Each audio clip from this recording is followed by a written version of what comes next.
Jadi menyelesaikan masalah dengan masalah. Selamat datang di Pegadaian. Hilang editnya nggak apa-apa, hilang status pernikahannya yang bahaya, Pak. Keluar mobil, telepon, bro tolong jemput. Oh iya.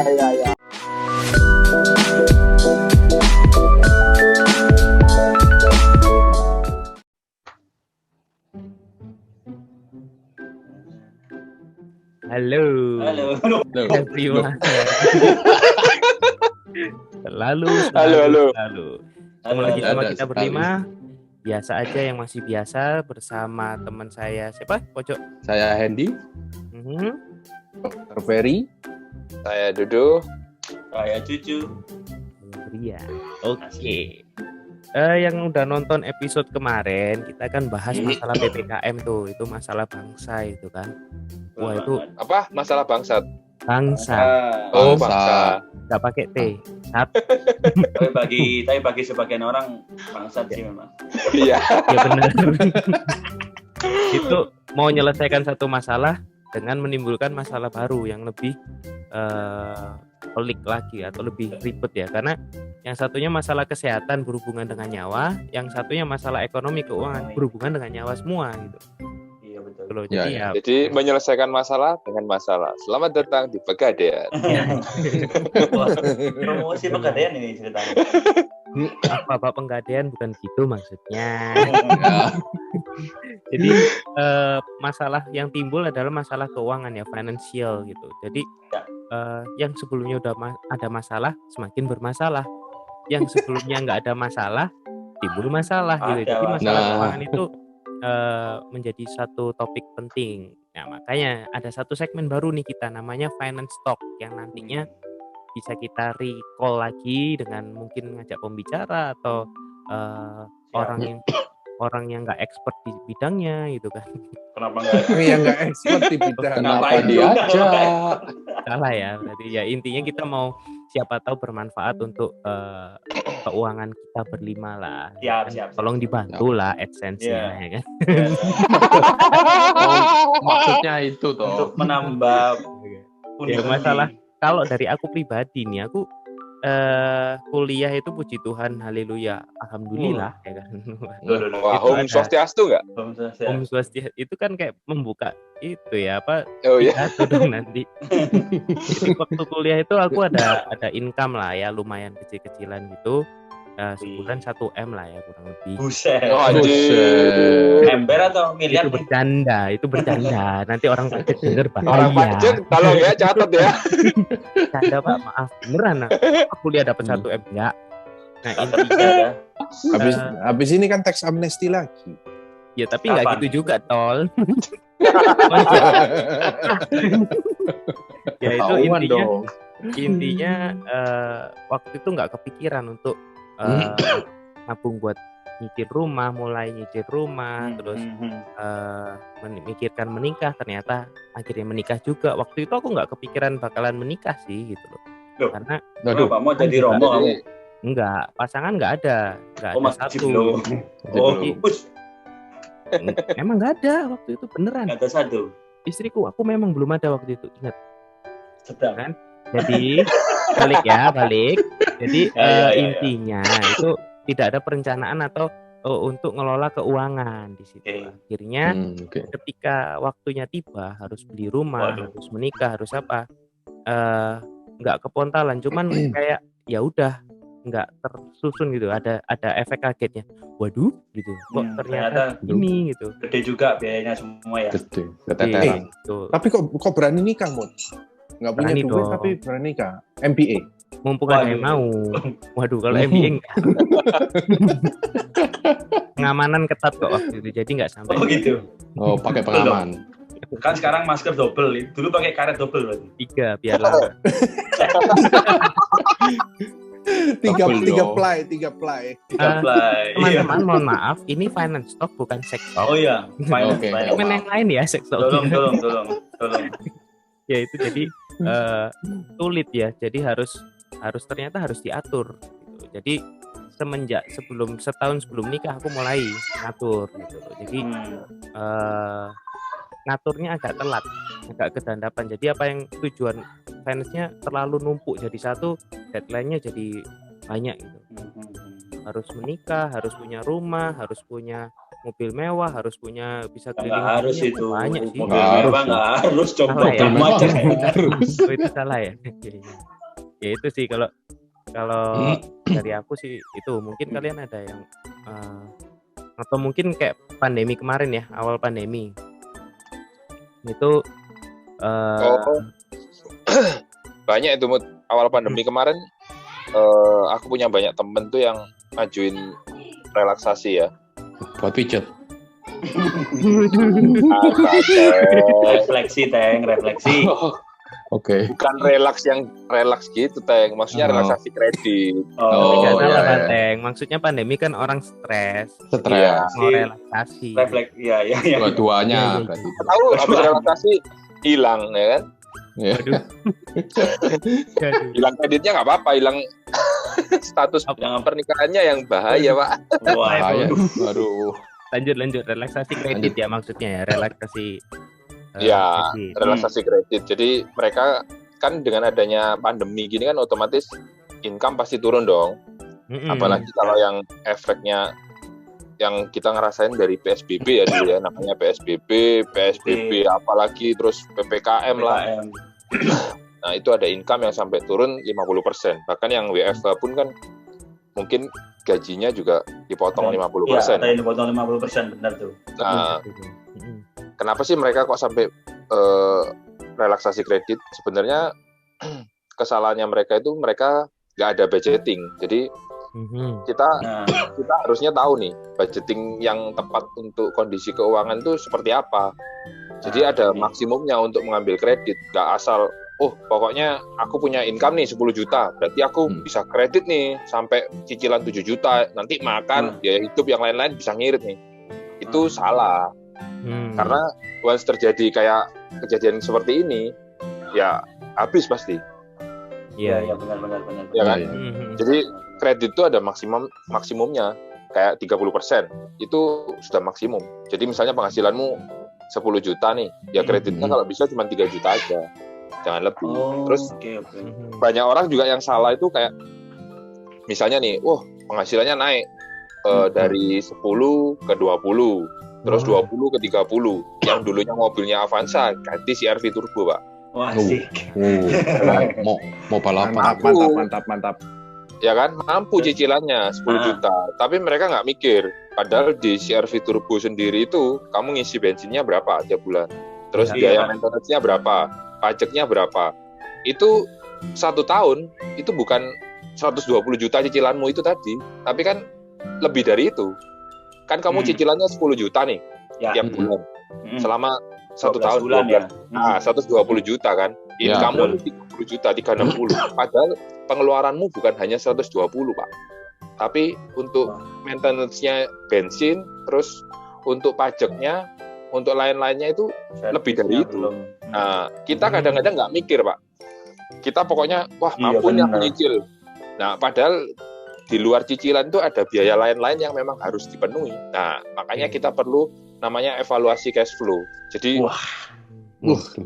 mantap. Memang tiap bulan itu kamu harus ngitung. Misalnya nih pajak mobil, katakanlah pajak mobilnya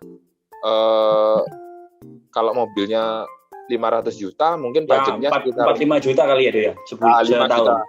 Nah, itu jangan ditaruh nanti masih bulan tahun depan. Enggak, lu bagi aja. Jadi diatur di cash flow sekarang. Iya, per bulannya aku harus isiin berapa. Jadi nanti akan kelihatan itu cash flow-mu ini plus atau minus. Kalau cash flow-mu minus ya sudah pasti nggak sehat. Kayak gitu aja. Nah, kebanyakan kita itu dari kecil itu salahnya itu apa ya? Dari orang tua itu ngajarin kita ya udah apa ya istilahnya kalau kita orang cuancak ya. Jadi apa yang dihasilkan ya udah buat kehidupan sehari-hari. Jadi kalau kita lihat sekarang nih orang tua ya kita nggak tahu lah keadaan orang tua kita yang sampai hari ini umurnya udah senja masih kerja. Betul. Tapi aku setuju banget sih itu. Soalnya memang aku sendiri pun kalau Brian tadi malah dia sebelum pas kuliah atau apa udah kerja itu ya. Aku malah belum sama sekali tuh, dan aku baru kepikiran untuk ngatur finansial justru sekarang ini, Pak. Telat banget nggak sih sebenarnya? Ya paling dibilang telat ya pasti telat, cuman lebih baik telat daripada nggak sama sekali. Ya. Jadi yang benar pembagian persentase dari pendapatan kita tuh gimana? Cutting-cuttingnya ini buat apa? Iya tuh. Ya kalau misalnya untuk dikatakanlah untuk biaya hidup ya kalau bisa maksimalnya 40-50%. Jangan sampai gaji kita 10 juta nih. Biaya hidup kita juga 10 juta atau 8 juta.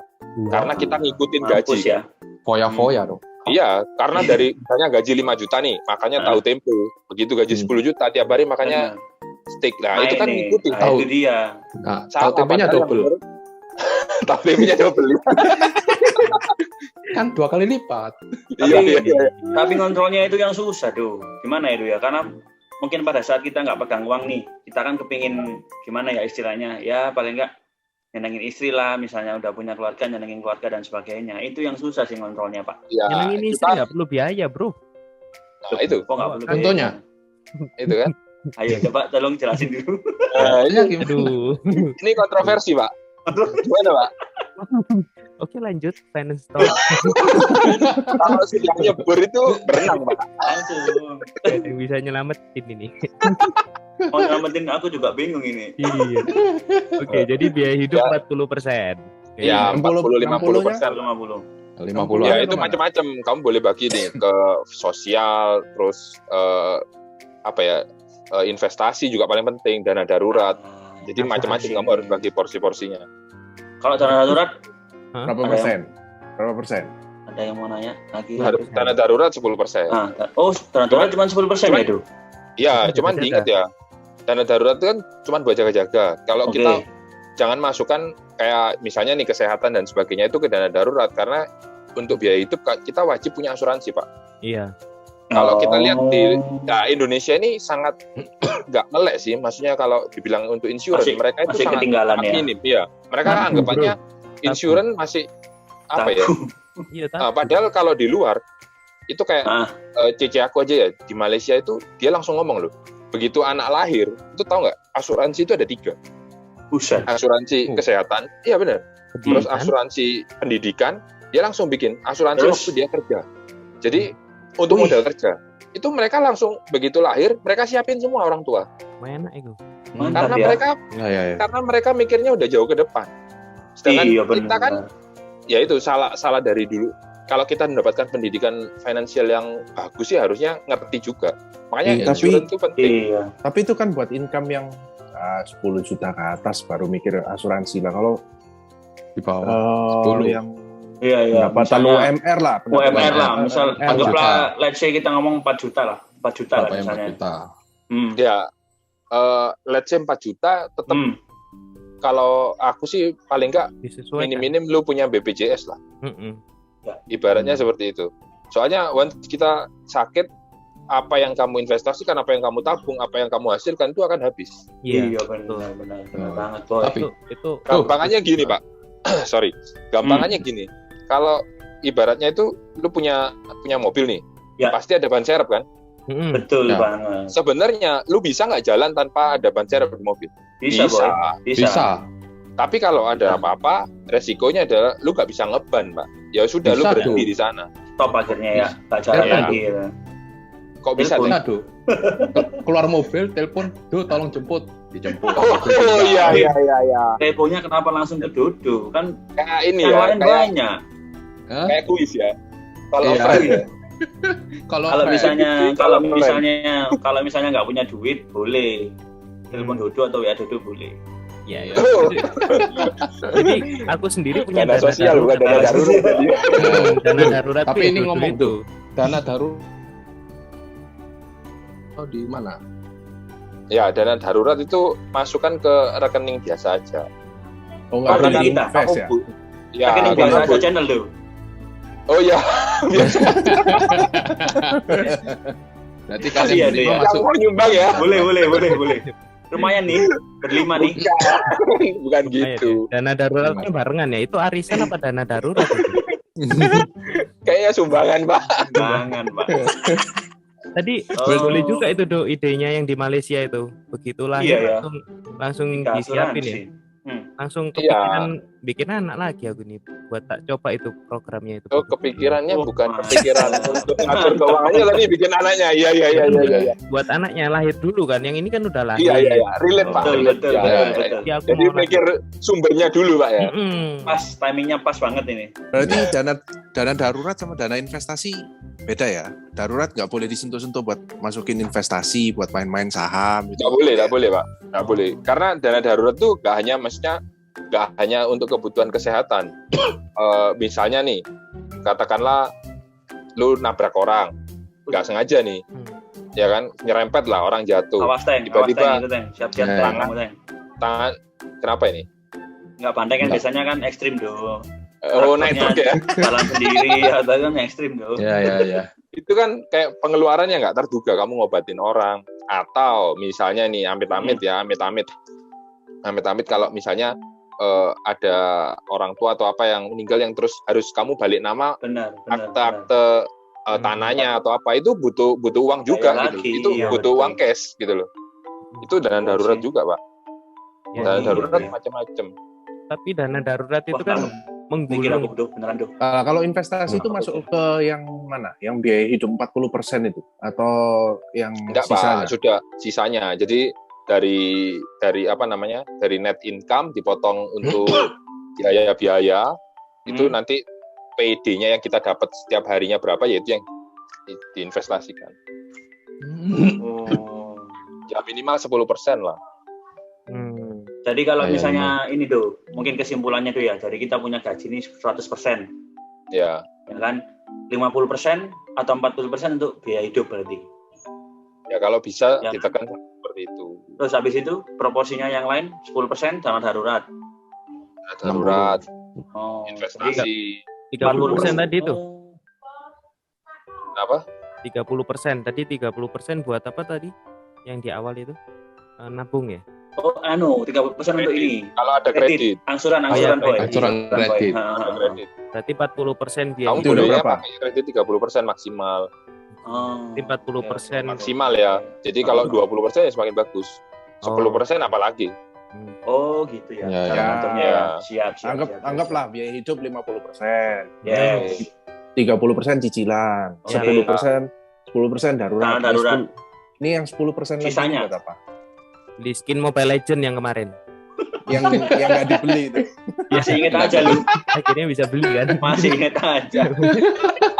Di skin Mobile Legend. Bayangin coba, penghasilan 100 juta per bulan. Skinnya 10 juta cuy. 10%. 10%. Besoknya ada surat talak 3, Bos. Waduh. Jangan gara-gara dong. Skin ya, skin. Gara-gara skin. Ya. Jadi sinetron gitu ya. Jadi buat pendengar kita 10% itu umpetin, jangan dikasih tahu ke istri. Jadi bisa beli skin tanpa perlu takut tidur di luar rumah. Oke? Gitu ya. Iya. Tunggu. Dana darurat itu kan berarti menggulung setiap bulannya berarti ya, 10%. Oh iya benar ya. Oh iya benar. Ya. Misalnya penghasilan 1M gitu, berarti bulan ini dapat 100 juta. Kan? Sebenarnya enggak juga sih. Paling enggak itu dana darurat itu paling enggak kita siapin itu kalau sudah terpenuhi ya. Itu kita boleh alokasikan ke yang lain. Dana darurat itu mungkin 3 kali dari expense-nya kita, dari 3 kali dari pengeluarannya kita. Paling enggak dari pengeluaran kita, misalnya katakanlah pengeluaran kamu 20 juta nih, berarti dana darurat kamu minimal 60 juta. Kalau sudah 60 juta terkumpul, berarti munculin di daruratin gitu ya, misalnya aduh aku darurat pengen beli mobil gitu. Siap. Ini daruratnya Sultan, Pak ya. Iya, daruratnya ala siapa nih daruratnya? Iya. Dan lagi salah lagi. Berarti kalau itu jalan-jalan masuk kemana? Jadi kan tadi 50% biaya hidup. Misalnya ada mau tiap tahun harus jalan-jalan Eropa gitu, Surabaya gitu misalnya. Oh, Surabaya. Iya. Ya udah, Pak, kalau Surabaya aja masukin yang 50%, Pak. Paling makan di mana sih? Iya. Paling pecel. Alah maneh. Ya, misalnya ke Eropa kayak tadi cucu mau ke Eropa pulang kampung ya. Tiap minggu gitu. Asik. Belanda punya main gua. Boleh. Jadi sebenarnya budgeting itu boleh kamu masukin macam-macam. Kamu misalnya budgeting, kita hobinya apa? Traveling. Ya udah masukin aja budgeting traveling. Misalnya tahu nih untuk ke luar negeri satu keluarga butuh 100 juta ya kan, 1 tahun sekali. Ya lu bagi aja 100 ini bagi 12. Kira-kira aku budgeting berapa untuk ini. Jadi disesuaikan proporsinya itu ya. Maksudnya ya intinya kita persiapkan dulu, setelah kita tahu kan kita mau berangkat kapan dan sebagainya, langsung itu udah ada semua. Jadi kita nggak ngambil dana yang lain gitu ya kan, bener ya? Ya kalau di Indonesia soalnya orang-orang sih banyaknya travel fair bro, travel fair ya. Langsung bos, gesek kartu kredit langsung. Nah, padahal dia nggak budgeting dulu, mau rencanain kemana. Betul. Pas di sana lihat ada gini, itu yang ganggu keuangan sih benernya. Iya. Jadi kalau selama ini Sweet, ayo Sweet, siapa dulu ayo. Jadi kalau tak rangkum itu kan 50% buat biaya hidup, 30% buat kredit, 10% buat apa tadi? Investasi ya. Buat investasi, 10% buat pendidikan anak, terus 20% buat jalan-jalan. Itu ya berarti itu 120 kan? 120% dong. Kenapa kamu jadi tambah 2 ini? Nggak boleh. Nggak boleh. Terus yang 2 ikut siapa Pak? Iya, itu masalahnya. Ngutang. Itu kayaknya ada ngepetnya itu. Dana tambahan ya. Nah dari persentase yang disampaikan tadi, ada teman-teman yang punya masalah serupa nggak kayak saya misalnya? Aku. Apa itu? Wah ini apa ya? Ini belum merit ada masalah ini ya. Gimana ceritanya ini ya kan? Makanya itu saya ingin tahu sih. Jadi belum merit ada masalah. Pengaturanku kayaknya keliru ini. Jadi selama ini cuman pokoknya kalau nggak salah ya 40% pakai buat biaya hidup. Wah benar dong, 40% dong. Nah yang 60% ini nggak diapa-apain, cuman taruh gitu aja, nggak diapa-apain. 60% Pak. 60% nganggur gitu maksudnya. Ya ini 20%-nya masukin ke aku tadi. Iya. Kamu daripada perpuluhan ke 1/10 sana kemana ke sini aja enggak apa-apa juga. Jadi 60% nganggur kamu tabung gitu kan, Fer. Iya. Itu yang dicari orang. Iya, itu bukan masalah, Fer, yang bener loh. Bukan masalah itu, Fer. Bukan masalah. Aduh. Itu tinggal lu atur aja alokasinya untuk kamu investasian kemana. Ya. Kamu kan Fer 60% gaji masuk. Atau kalau enggak lu enggak punya luar biasa. Kalau lu diamin aja berarti lu enggak punya goal dong. Enggak punya tujuan jangka panjangnya gimana? Makasih. Masukin di rekening dana darurat biasa saja nggak apa-apa. 50% aja. Dana daruratnya wakil. Kamu berharap darurat terus lah Anveri kemalean. Darurat terus aja. Tapi ono nggak? Ngerti nggak? Jadi ada nih untuk investasi itu cowok sama cewek itu beda. Kok bisa? Oh ya. Gimana itu? Kalau misalnya alokasinya si cewek ini lebih besar. 10% paling enggak. Tapi kalau cowok biasanya itu cuma 8%. Dia nggak bisa banyak-banyak. Tapi menurut penelitian hasilnya yang cowok bisa lebih banyak tetap nanti hasil akhir. Contohnya investasi. Contohnya investasinya gimana? Lu tahu nggak kenapa? Kenapa ya itu makanya saya mau nanya nih. Nggak tahu kan? Kenapa bisa beda? Iya, soalnya gajinya yang cowok lebih besar Pak daripada yang cewek. Walah. Oh bisa. Oh. Iya dong. Iya dong. Gimana itu? Ini otaknya nggak nyampe Pak. Nggak nyambung itu. Nyambung. Dan gajimu lebih kecil dari istrimu ya. Waduh. Sensitif sekali. Berarti kan Banteng kayaknya kawin masuk. Apa itu? Kawin masuk. Oh, kalau namanya kawin itu pasti masuk, pasti Pak. Masuk, kalau nggak masuk itu nggak kawin, Pak. Gimana ceritanya, Pak?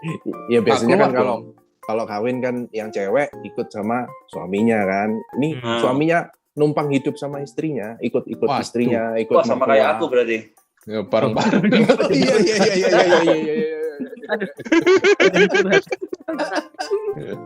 Iya. Nah, jadi kalau investasi ya. Nah, tadi kan udah nyinggung investasi. Investasi itu baiknya kemana aja sih? Kayak gimana sih investasi gitu? Sebenarnya ini sih macam-macam ya. Kita kalau ngomongin investasi tergantung dari profil resikonya kita masing-masing.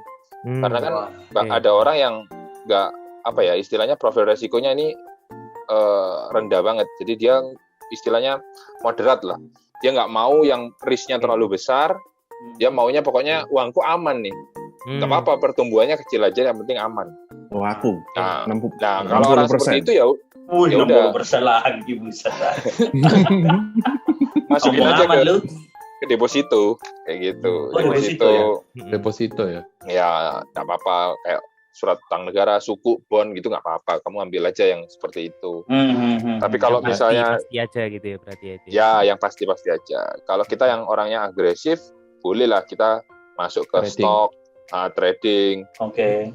Terus tapi investasi kayak misalnya ya, ada kan orang bilang investasi emas, investasi properti. Nah, itu kita harus juga lihat timing, Pak. Jadi misalnya kayak properti ini. Kayak sekarang mau investasi properti ya boleh sih kalau kita memang dapat harga memang di bawah harga pasar. Cuman balik lagi, jangan sampai investasi ini tadi yang lu planningkan misalnya untuk pendidikan anak ya, investasi untuk pendidikan anak, lu investasikan di properti, karena properti itu nggak liquid, bro. Jadi belum tentu lu jual hari ini, lu bisa langsung dapat laku ya. Betul. Jadi jangan ditaruh di sana. Jadi dia jangka panjang ya itu ya, kalau investasi jangka panjang ya jatuhnya ya. Ya kalau kayak emas nih, investasi emas. Emas tuh paling enak ketika ada krisis. Jadi istilahnya dia masuk safe haven currency kan. Dia masuk mata uang yang istilahnya paling aman. Jadi salah satu dia nggak kemana-mana. Apalagi kalau ketika terjadi inflasi, terjadi pandemi kayak gini, itu harganya makin naik. Tapi kalau kondisinya aman-aman aja, itu akan stuck tapi dia. Jadi jangan sampai pas kondisi aman-aman, ya boleh lah. Ketika kondisi aman lu cicil-cicil, jangan diharapin istilahnya, aku pokoknya mau aman masuk emas semua, nggak bisa juga. Karena kan kalau nggak terjadi sesuatu yang krisis, emas juga nggak mungkin naik gitu loh. Tapi masih stuck di situ-situ aja. Investasi harus diperhitungkan juga ya dengan baik. Dananya berapa gitu. Kalau investasi properti kan bukannya dananya banyak ya? KPR. Dananya iya.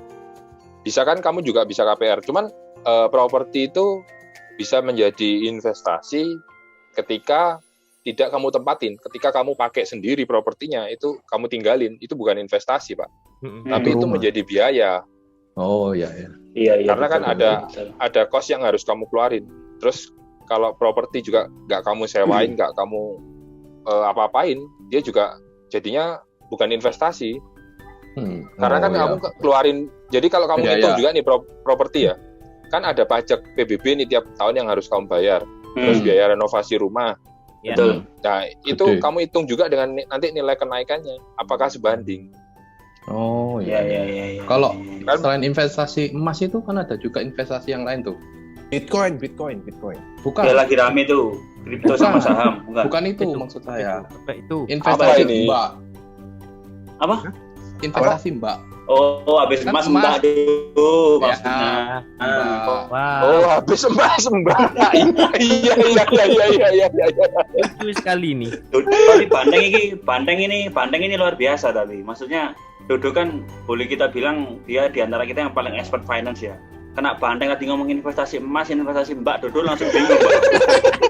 Ada ilmu yang baru pertama dengar katanya. Iya betul. Jadi belum aku ketahui. Ya, thank you banget sih Do. Ini kita memang thank you, Do. Beberapa teman ini kan memang ya bukan sekedar kita aja sih, mungkin masyarakat juga kalau misalnya pendengar kita juga ngerin sih. Memang kita bisa proporsiin penghasilan kita per bulan dan sebagainya, itu menurutku suatu hal yang baru sih Do. Karena selama ini kita ya berjalan aja, cicilan mau 70%, 80% dari pendapatan kita ya gitu. Itu ya maksudnya teratur Do, maksudnya Do. Banyak orang, kalau kita kan di finance juga nih ketemu banyak orang, maksudnya orang ya oke lah keuangannya kaya lah, dan bisa dibilang kaya. Sebenarnya mereka pun ngomong bukan seberapa besar penghasilanmu, tapi seberapa baik kamu mengelola keuangan. Wah. Lu pernah dengar nggak sih ada seorang manajer pinjem ke OB-nya? Waduh. Ya. Pernah dengar nggak sih? Ya itu karena manajernya padahal gaji lebih besar. Karena manajernya nggak pandai ngelola uangnya, si OB ini mungkin dia sudah spare di kantong-kantongnya masing-masing. Jadi dia masih bisa saving. Tapi yang manajer dia nggak ini. Goblok manajernya. Harusnya santai. Oh iya, siapa? Santai aja. Nggak usah pinjem lah. Tilep dong, tilep. Wah, ini. Tapi aku penasaran. Ini calon KPK ini. Di bajumu itu. Penasaran tuh. Di bajumu itu ada tulisan apa tuh? Aku penasaran dari tadi tuh. Oh, ada tulisan XL, Pak. Di sini, Pak. Terima kasih. Oh, enggak ya. Nama kantor aja, Krimakor. Kita kan jadi keuangan, Pak. Buat teman-teman yang dengerin, yang tunjukin dong. Kesulitan, butuh bantuan untuk mengelola. Dibuka gitu, Pak, maksudnya. Tunjukin. Iya.